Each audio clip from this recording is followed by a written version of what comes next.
नमस्कार दोस्तों। आज एक बार फिर से आपके लिए मैं बहुत ही इम्पोर्टेंट क्वेश्चंस लेके आया हूँ बालाजी यूट्यूब चैनल पे। आज जो हम टॉपिक करेंगे वो मौर्य साम्राज्य करेंगे, जिस पे हम 30 बहुत ही ज़्यादा इम्पोर्टेंट क्वेश्चन पढ़ेंगे अशोक के बारे में और मौर्य साम्राज्य के बारे में।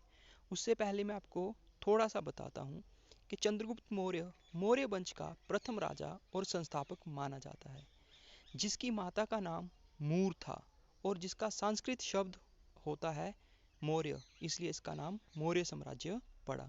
देखिए, इसके 3 राजा आपने याद रखने हैं: चंद्रगुप्त, बिंदुसार, अशोक और कुणाल। और लास्ट में आपने याद रखना है भद्रथ। सबसे प्राचीन राजवंश कौन सा था? मौर्य वंश। मौर्य साम्राज्य की स्थापना किसने की? चंद्रगुप्त ने। मौर्य वंश की स्थापना कब की गई थी? 322 ईस्वी पूर्व। कौटिल्य चाणक्य किसका प्रधानमंत्री था? चंद्रगुप्त मौर्य का। इसको बहुत बार पूछा जाता है। कौटिल्य का अन्य नाम या चाणक्य का अन्य नाम विष्णुगुप्त भी इसका नाम था, तो ये आपने याद रखना है। चाणक्य का दूसरा नाम क्या था? ये देखिए, क्वेश्चन आ गया विष्णुगुप्त। चंद्रगुप्त के शासन विस्तार में सबसे अधिक मदद किसने की थी? चाणक्य ने की थी।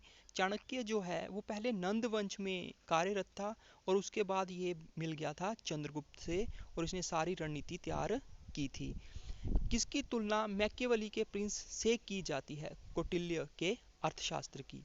किस शासक ने सिंहासन पर बैठने के लिए अपने 99 भाइयों की हत्या की थी? जी हाँ, ये अशोक ने अपने 99 भाइयों को मारा था और फिर राज्य सिंहासन हासिल कर लिया था। ये बहुत ज़्यादा इम्पोर्टेंट है। सम्राट अशोक की उस पत्नी का नाम क्या था जिसने उसे प्रभावित किया था? तो उसका नाम कारूबाकी था। अशोक ने सभी शिलालेखों में 1 रुपये से किस प्राकृत का प्रयोग किया था? मगधी का प्रयोग इसने किया था अपने सभी शिलालेखों में। किस सम्राट का नाम देवान प्रियदर्शी था? सम्राट अशोक को उसके शिलालेखों में प्रियदर्शी राजा कहा गया है। किस राजा ने कलिंग के युद्ध में नरसंहार को देखकर बौद्ध धर्म अपना लिया था? तो ये अशोक था, जिसने उसके बाद अपनी युद्ध नीति को बदल के धर्म नीति को अपना लिया था। किस राजा ने कलिंग के युद्ध में नरसंहार को देखकर बौद्ध धर्म, ये भी पूछा था, कौन सा धर्म अपनाया था? तो अशोक ने बौद्ध धर्म अपना लिया था। कलिंग का युद्ध कब हुआ था?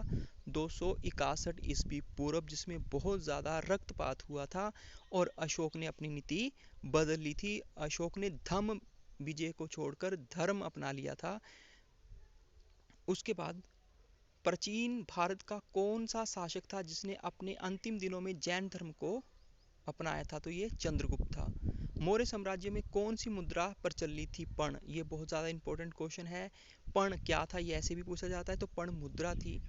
अशोक का उत्तराधिकारी कौन था? कुणाल। अर्थशास्त्र का लेखक किसके समकालीन था? चंद्रगुप्त मौर्य। अर्थशास्त्र का लेखक आपको पता होना चाहिए कि वो कौन था। वो था चाणक्य, विष्णुगुप्त या कौटिल्य। तीनों एक ही व्यक्ति हैं। इसके नाम अलग अलग हैं और इससे रिलेटेड क्वेश्चन भी पूछे जाते हैं। मौर्य काल में शिक्षा का प्रसिद्ध कौन सा केंद्र था? तो तक्षशिला। यूनान के शासक सेल्यूकस ने अपने राजदूत मैक्सिनिस को किसके राज दरबार में भारत भेजा था? तो चंद्रगुप्त के दरबार में भेजा था और उसके बाद ये चंद्रगुप्त में दरबार में आके ये पुस्तक लिखता है इंडिका। ये देखिए, 22वां क्वेश्चन यही है। चंद्रगुप्त मौर्य ने सेल्यूकस को कब पराजित किया था? 305 ईस्वी पूर्व। और चंद्रगुप्त की जो एक पत्नी, जो शादी थी, वो हुई थी हेलना से, जो कि सेल्यूकस की बेटी थी। तो मैक्सिनिस की पुस्तक का नाम क्या था? इंडिका। ये हमने पहले भी कर लिया। किसके ग्रंथ में चंद्रगुप्त मौर्य के विशिष्ट रूप का वर्णन हुआ है? विशाखादत्त के ग्रंथ में। विशाखादत्त देखिए, मुद्रा राक्षस लिखी गई है विशाखादत्त के द्वारा। ये दोनों ही बहुत ज़्यादा इंपॉर्टेंट क्वेश्चन है। ये क्वेश्चन बहुत बार आया है कि विशाखादत्त ने कौन सी पुस्तक लिखी है, या मुद्रा राक्षस जो पुस्तक है वो किसके द्वारा लिखी गई है। किस स्रोत में पाटलिपुत्र के प्रशासन का वर्णन है? इंडिका। क्योंकि इंडिका जो है वो मैक्सिनीज ने पाटलिपुत्र में रहते हुए लिखी है, तो ये भी आपने याद रखना है। अशोक के शिलालेखों में कौन सी भाषा है? प्राकृत। देखिए, जैन धर्म की भाषा, बौद्ध धर्म की भाषा और अशोक की भाषा, ये तीनों ही आप याद रखें, इनमें से एक क्वेश्चन आ जाता है। किस मौर्य राजा ने दक्कन पर विजय प्राप्त की थी? कुणाल ने। और कुणाल किसका उत्तराधिकारी था? ये भी याद रखना है। मैक्सनीज द्वारा अपनी पुस्तक में समाज को कितने भागों में बांटा गया था? 5 भागों में बांटा गया है। 5 अलग अलग भागों में मैक्सनीज ने अपनी पुस्तक इंडिका में साम्राज्य को बांटा है, जो कि पाटलिपुत्र में रहते हुए लिखी गई थी। और वो किसका राजदूत था? सेल्युक्स का। किसके दरबार में? चंद्रगुप्त मौर्य के। अर्थशास्त्र किससे संबंधित है? राजनीति से। किस शासन ने पाटलिपुत्र को अपनी राजधानी बनाया? चंद्रगुप्त मौर्य ने। तो ये थे हमारे आज के 30 क्वेश्चन, जो कि बहुत ज़्यादा इंपॉर्टेंट है। आने वाले टेट, कमीशन और बहुत सारे पेपर्स में आपको इनमें से एक क्वेश्चन मिल सकता है, तो इसको ध्यान से देखें, पढ़ें और नोट करके रखें। Thank you for watching the video. If you like the video, then share the video, subscribe the video, and contact us on 9805289